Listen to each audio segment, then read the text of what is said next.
Hi there, welcome back to Apatros Review. In this episode, the D Spectrum 9, Part 2, the marker for the 225th episode. Hi there, welcome back to Apatros Review. Now, in this episode, this is Part 2 of the D Spectrum 9, which is basically special to mark the 225th episode I've done for this show. I've already done 225 reviews. Now, if you're new to the D Spectrum, this is basically my version of the worst films I've reviewed so far, except that I restrict each special to the bad films I've covered in the previous 25 episodes, and the choices very rarely overlap. I will provide a brief recap of each film here, and by the way, the films here are included if they get over a D+, which is a 3 out of 10, meaning they're disappointingly mediocre, a D, which is a 2 out of 10, meaning they're bad, or the dreaded D-, which is 1 out of 10, only reserved for the truly pathetic stuff. Since I don't like to try to cherry pick the absolute worst films, since there's plenty of those for me to go through. Now, I managed to get through another lot of films that only professional bad movie masochists like myself would have the stomach to sit through, without getting the urge to blind ourselves to something like toothpicks, or play Russian roulette with a brick-arms Lego-sized revolver by swallowing and seeing if it will rupture our intestines. So get ready to go through the bad movies from the previous 25 episodes of the Apatros Review. By the way, if you're planning to play Russian roulette with that brick-arms revolver, clean it first so you don't get any corona into your digestive tract. Other than that, those Lego guns are pretty safe. Cool, huh?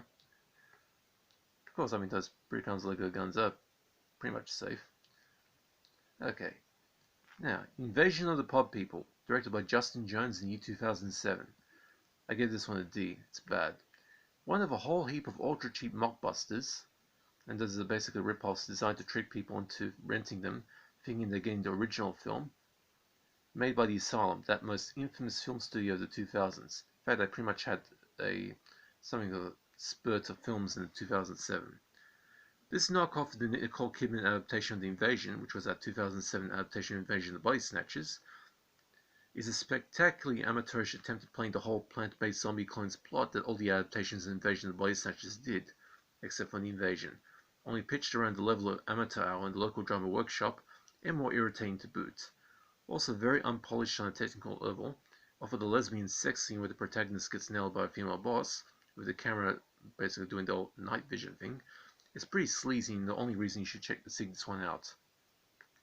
Dark Hunters, directed by Johannes Roberts in the year 2004. I gave this one a D. It's bad. Good grief, is this one bad? A low-budget horror thriller that feels like some wanker decided to make an action movie version of The Sixth Sense. Bad idea. This clunker has a shrink who can see the spirits of the dead attempt to save an unclaimed soul. Apparently people can die when they're not supposed to more often than you might think. This kind of temporal clerical error happens as often as getting a pickle in your burger when you order without one, from the hands of various demonic bounty hunters. Also features the freakiest looking angel you ever see with nippleless boobs and feathered panties. Frankenstein 80, directed by Mario Mancini in the year 1972. This one's Italian. I give this one a D as well. It's bad. One of a string of Italian-made Frankenstein films during the 1970s, for example Lady Frankenstein, Flesh of Frankenstein, where the focus was on sex and gore, this 1972 police procedural thriller, and these Italian Frankenstein films basically came out during like the first half of the 1970s. This one has a rogue Berlin doctor steal a colleague's experimental serum, leading to the death of a patient, to use for building a zombie made out of various body parts stolen from the hospital morgue. Needless to say, the creature, named Mosaic, goes out in the town killing various women, taking the time to fill their corpses up. Fuck this shit, man. Bad movie. But it's got plenty of boobs in it, so if you want to give that. Ugh.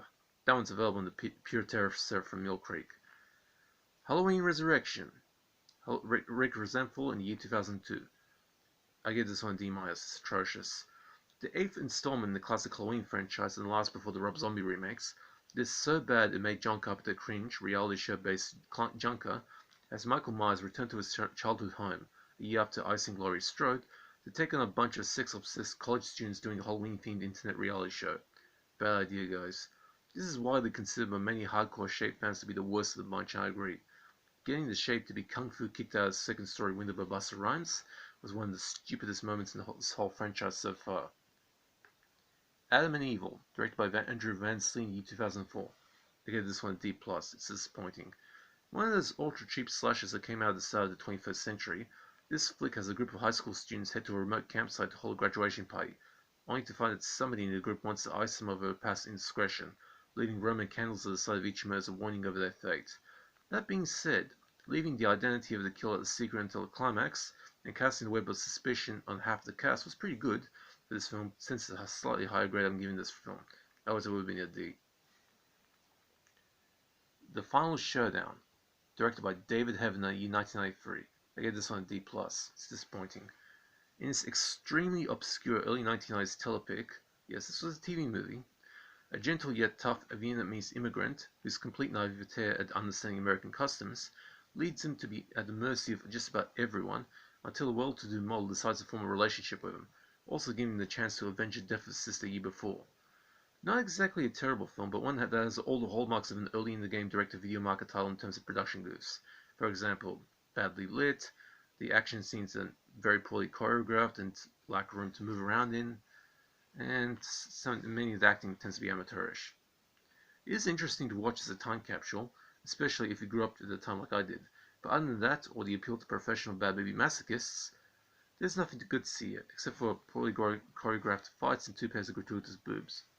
And the final one, Dead Weekend.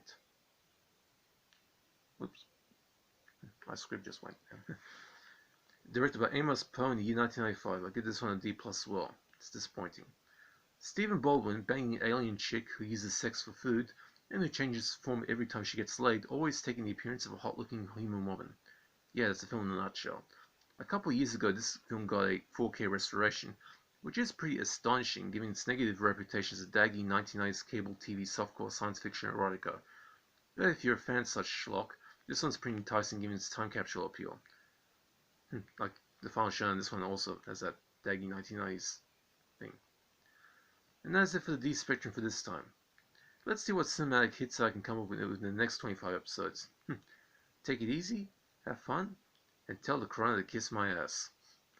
Also, I don't do requests, but if you want to know if a particular film or collection, or also if you have any types of sci-fi, action, or horror film you want me to check out, just hit me up in the comment section and I'll answer. Hope you guys are staying safe. See ya. Take care.